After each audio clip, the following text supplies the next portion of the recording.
Point पर आइए, पहले पॉइंट पर आइए। मैंने आपसे सवाल पूछा था हाजी रंगरेज ने जिस तरह के विचार प्रकट किए उसको लेकर, आप भाजपा पर हमला बोलने लगे। सबसे पहले बताइए, भाजपा ने स्टैंड ले लिया और यह कहा कि ऐसे लोगों के खिलाफ कानूनी कार्रवाई होनी चाहिए।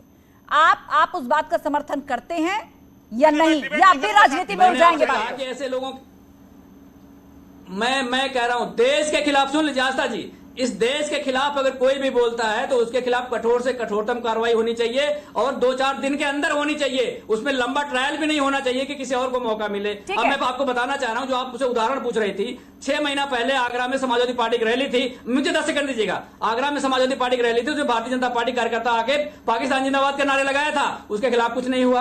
अभी ये सवाल का जवाब लेंगे, लेकिन इस बीच राजू दास जी कुछ कहना चाह रहे हैं। देश में भगवा शांत हो जाइए, राजू दास जी कुछ कहना चाह रहे हैं, बोले बोले राजू दास।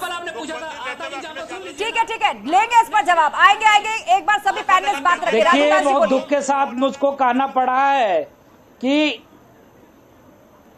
नहीं, देखिए, बहुत दुख के साथ यह कहना पड़ा है कि 140 करोड़ देशवासियों के मुंह पर तमाचा मारा जा रहा है।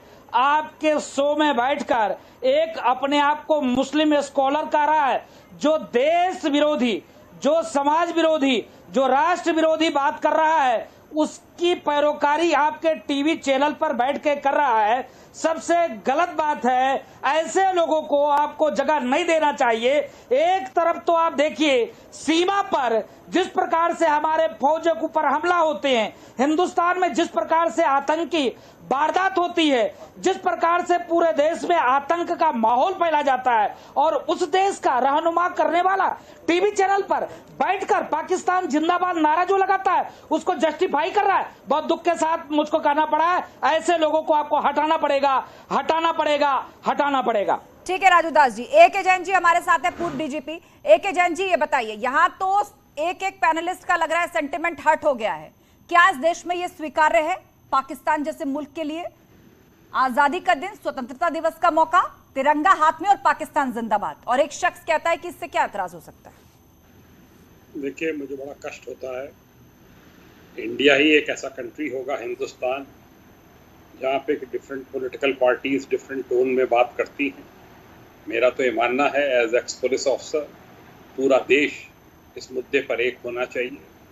ये जो तथाकथित स्कॉलर्स हैं, ये बहुत बड़ा नुकसान इस इस्लाम को, मुस्लिम कम्युनिटी को पहुंचा रहे हैं। इस प्रकार की अनर्गल बातें यहाँ पर करके देश में जो है वो दुष्प्रचार कर रहे हैं। और मेरे भी संबंध 85 मुस्लिम परिवारों से हैं, उनकी किसी की सोच ऐसी नहीं है। और ये जो इस प्रकार के लोग हैं, यही मुस्लिम समाज के दुश्मन मैं इनको मानता हूँ, और इन सब के खिलाफ कड़ी कार्रवाई होनी चाहिए।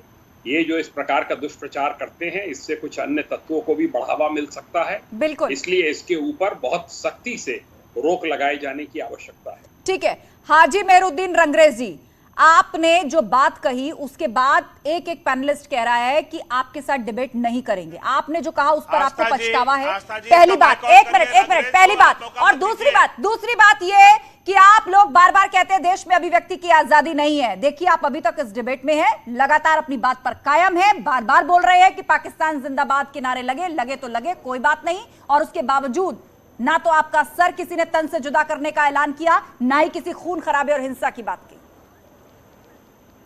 जी, मैं आपको बार बार बता रहा हूँ, लगाता है तो उसके शासन प्रशासन का काम है उस पर कड़ी कार्रवाई करने का। नहीं कर सकते कि उसके खिलाफ क्या ये आतंकवादी क्यों बोले दे रहे हैं? ये आतंकवादी है, ये आतंकवादी है जो राष्ट्र विरोध की बात करेगा। नहीं, जो सवाल का जवाब दीजिए रंगरेज जी, सवाल का जवाब दीजिए। आपको खेद है, आपने जो बात बोली वो सबको नागवार गुजरी है।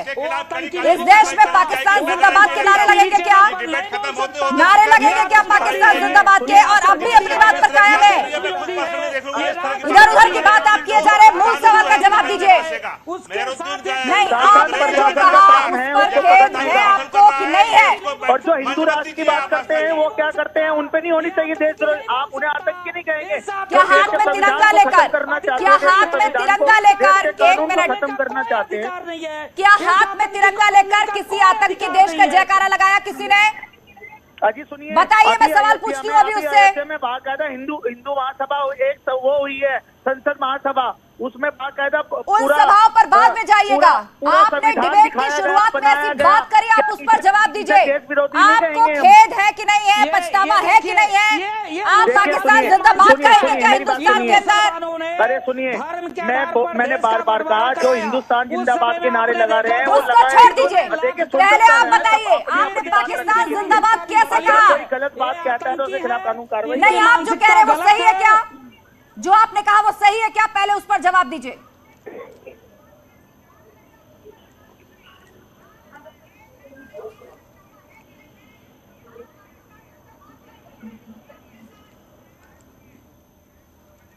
आवाज पहुंच रही है आप तक मेरी, रंगरेज जी? आस्था जी आ रही है, आवाज आ रही है तो बताइए, पाकिस्तान जिंदाबाद कहने वालों का समर्थन करते हैं क्या आप? हाँ या ना? हम कह रहे हैं उनके खिलाफ कड़ी से कड़ी कार्रवाई होनी चाहिए। अगर जिन्होंने के ऊपर गोडसे की मूर्ति फोटो लगा, आपकी आवाज साफ नहीं आ रही है, आपकी आवाज साफ नहीं आ रही है रंगरेज जी। नहीं, एक मिनट, बहुत क्लियर करके चलते हैं। शुरुआत में आपने कहा कि इस देश में अगर पाकिस्तान जिंदाबाद के नारे लगे तो लगे, कोई बात नहीं, और अब आप कह रहे हैं कि उन पर कानूनी कार्रवाई होनी चाहिए। आप मानते हैं कि आपने जो शुरुआत में कहा वो गलत था?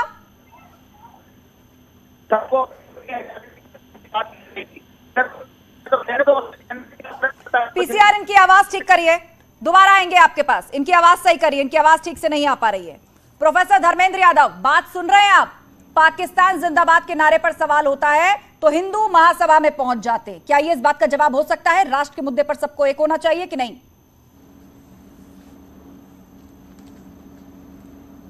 आस्था जी, मैं फिर कह रहा हूं कि जो देश विरोधी नारा लगा रहा है उसके खिलाफ तो सख्त से सख्त कार्रवाई होनी चाहिए और तत्काल होनी चाहिए। आपके डिबेट में कोई बैठा हो तो डिबेट के खत्म होते ही कार्रवाई हो जाए, साथ में ही हो जाए, ये अच्छी बात है। लेकिन मैं आपको 2-3 वाकया और बताता हूं। यति नरसिम्हानंद ने क्या कहा कि तिरंगा से बड़ा भगवा है, उसे पूरे देश में और घर घर में फहराना चाहिए। उस बयान की सबने निंदा की है, कोई कार्रवाई हुई? उस बयान की सबने निंदा की है। सुन लीजिए, निंदा करना फिर वही बात हो गई, निंदा नहीं कार्रवाई चाहिए, निंदा नहीं, कार्रवाई उनके खिलाफ भी होनी चाहिए जो पाकिस्तान जिंदाबाद के नारे लगाते हैं। कार्रवाई उनके खिलाफ भी होना चाहिए, कार्रवाई उनके, अरे आलोक जी सुन लीजिए, आप दोनों खिलाफ कार्रवाई होना चाहिए, आप बोलिए। दूसरी बात सुन लीजिए मेरी बात, बजरंग दल के महासचिव ने कहा है, बजरंग दल के महासचिव झंडा फहराया, नीचे रखा, झंडे को ऊपर रखा, उनके खिलाफ क्या हुआ? उनके खिलाफ कार्रवाई होनी चाहिए तुरंत। हाँ, उनके खिलाफ कार्रवाई होनी चाहिए। आरएसएस ने 2001 तक अपने हेडक्वार्टर पे झंडा नहीं फहराया, देश 1947 में आजाद हो गया था। 2001 तक कितना कार्रवाई बनती है? उत्तर प्रदेश और इस देश की सरकार को ये संज्ञान लेना चाहिए कि आरएसएस जैसे संगठन पर तत्काल कार्रवाई होनी चाहिए। ठीक है, बात पूरी कर ली आपने। तो ये आपने 2 महत्वपूर्ण मुद्दे उठाए, एक यति नरसिम्हानंद का मुद्दा उठाया और दूसरा आरएसएस का मुद्दा उठाया। हालांकि डिबेट में हम कई बार ये प्रश्न ले चुके हैं, भाजपा की तरफ से जवाब भी आ चुका है, लेकिन मुझे लगता है कि शायद आपको नहीं पता है। एक बार ठीक है, आलोक अवस्थी इनकी बात का जवाब दीजिए।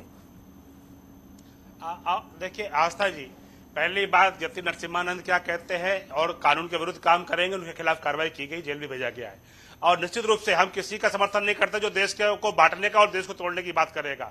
लेकिन जिस तरीके से इस चैनल पर बैठ करके एक आदमी आपका जो एक पैनलिस्ट है वो पाकिस्तान का समर्थन कर रहा है और ऐसे लोगों को बचाने का प्रयास कर रहा है जिन्होंने पाकिस्तान की बड़ाई करी है और जिंदाबाद के नारे लगाए हैं। हम कहते हैं पाकिस्तान मुर्दाबाद है, मुर्दाबाद है और मुर्दाबाद है, और देश उसको निकाल करके उनको अलग कर चुका है। उसमें भी बहुत बड़ी साजिश रही है कि 2 लोगों की महत्वाकांक्षा की वजह से पाकिस्तान को बांट करके अलग किया गया, जो आज एक हमारे लिए नासूर बन गया है। हर समय हमारे यहाँ आतंकवादी बेचता है, हमारे यहाँ स्लीपर सेल को पैसा बेचता है, और हमारे यहाँ के जो नागरिक हैं जो देश में रह रहे हैं वो पाकिस्तान का समर्थन करते हैं। हैरानी की बात है, समाजवादी पार्टी के प्रवक्ता जो है वो भी जस्टिफाई करने वाली बात कर रहे हैं, बैलेंस कर रहे हैं। ये देश में बैलेंस करने की प्रक्रिया को बंद करना चाहिए, मुखर होकर के विरोध करना चाहिए कि इस तरह के लोगों को अगर हम बचाने का प्रयास करेंगे, बैलेंस करने का प्रयास करेंगे तो इससे इनके हौसले बढ़ेंगे, और हौसले बढ़ेंगे तो आज तो ये नारा लगा रहे हैं, कल को गला काटेंगे ये सबका। ये गला काटने वाले लोग